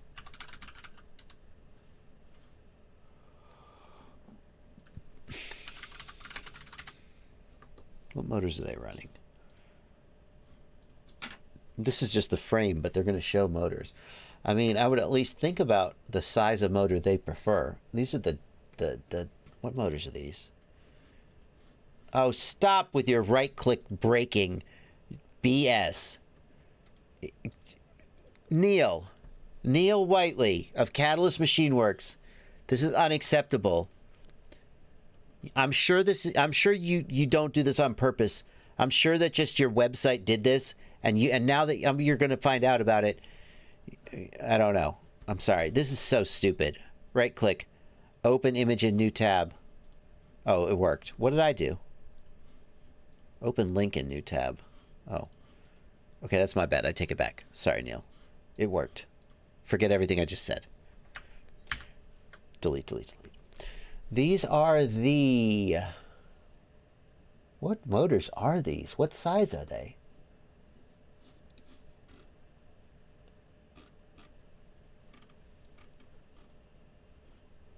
Bill of materials. Yes. Give it to me. This is not the... This is just the frame. And what about the motors?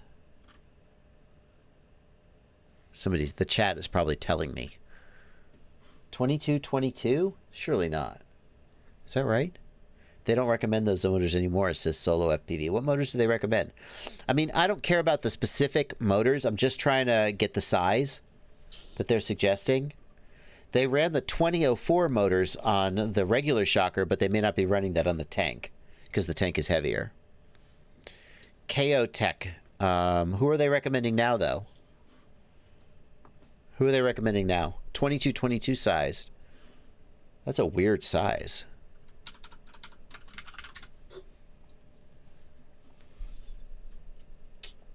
Lynx Healy EOX. 2220. That's not right. I mean, the 2004 motors are what they suggest for the regular 4-inch shocker, but the shocker tank is heavier, so they may not fit as well. You know what I would do? Here's what I would do. I mean, Maxwell Prime, if you are building a shocker tank, just email Catalyst Machine Works and say, what motor do you recommend? Okay. Thank you for your super chat. I'm going to keep your $5, but they have the recommended motor in their build video. Well, let's check. Let's see if I can earn your $5. Frame. That's the frame build video. Oh. No. Those are, that's not the shocker. So these are the brother hobbies? Is he talking about it now? I'm going to assume that you have the help, and you can also at catalystmachineworks.com. They can all help you if this shocker tank as a reference when we go through the build. Now, I want to point out that this is the prototype version, but it is close enough to the production used when I just imagine that the motors are all the same. I'm in the process of changing from these drag race motors over to a more typical freestyle. Yeah, okay. So those are drag racing motors specifically. I was wondering. So it looks like he's got a brother hobby. What size is the brother hobby? Motor. Oh, show me, Neil. No, he's just switching over. Let's see if we can frame freeze and get which brother hobby that is. Is that? I think it's a 2004 though, right? Yeah, the Chaotech motor I think was just for drag racing. I'm guessing that's a 2004 brother hobby, right? Motors. It looks like a 2004, doesn't it? Look in the comments. Is it in the comments?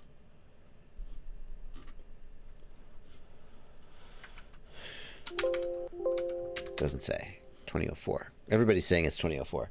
All right, so that's what we would go with. Brother Hobby 2004. Well, that took like 25 minutes to answer that question, but hopefully you enjoyed the trip.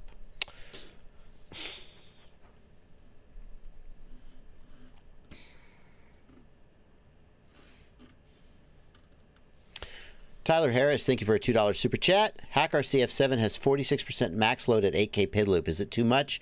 No, I don't think so. Especially if that's max load. The number one thing to look for, though, Tyler Harris, is when you go to the CLI and type tasks, that your gyro PID task is like rock solid 8 kilohertz. And as long as that's solid, then you don't need to worry. It needs to be very close to the actual value. So if you've got it set to 8K and it's at like 79.99, that's fine. But if it's at like 7,500, that's no good. It's not the 2806, Mike Bergman. You wouldn't run a 2806 on a 4-inch prop. You have to be joking. Do you recommend the Eachine Pro 58 module, Canon Hughes? Yeah, the Eachine Pro 58 is a fantastic module. Let me ask the chat, can you still get Achilles firmware for the Eachine Pro 58, or did they stop selling it? Eric LaPlante, I am working on releasing a video on improving GPS performance. I needed to buy a new serial adapter to interface with my GPS because the one I had wasn't working for reasons that aren't important. So there's been a delay in doing that, but I am still working on that. I haven't forgotten about it. Kebab's 30 millimeter motors for the shocker on a 4-inch? Do you think those motors are overkill for a 4-inch? 2806 for a 4-inch? Oh, is it the Shocker 5? Is it a 5? Is it a 5-inch? That's different. This is the Shocker 5. Shocker HD Freestyle tank. Plenty of room for 5.1-inch props. You are correct. It's not 4-inch. Still, 2806 is massive for a 5-inch prop. It seems like overkill. But I think that 2004s are small for a 5-inch prop. So are you sure those were the Brother Hobby 2004s? And if Catalyst recommends them, then it's worth it. Ciotti's the king of 4 inches. Ask his wife. Am I right? Oh.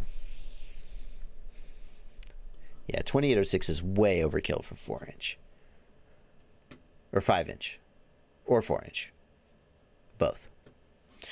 Well, it's been a hell of a stream. Thank you guys so much for coming out. It is just 3 minutes to the end of the stream.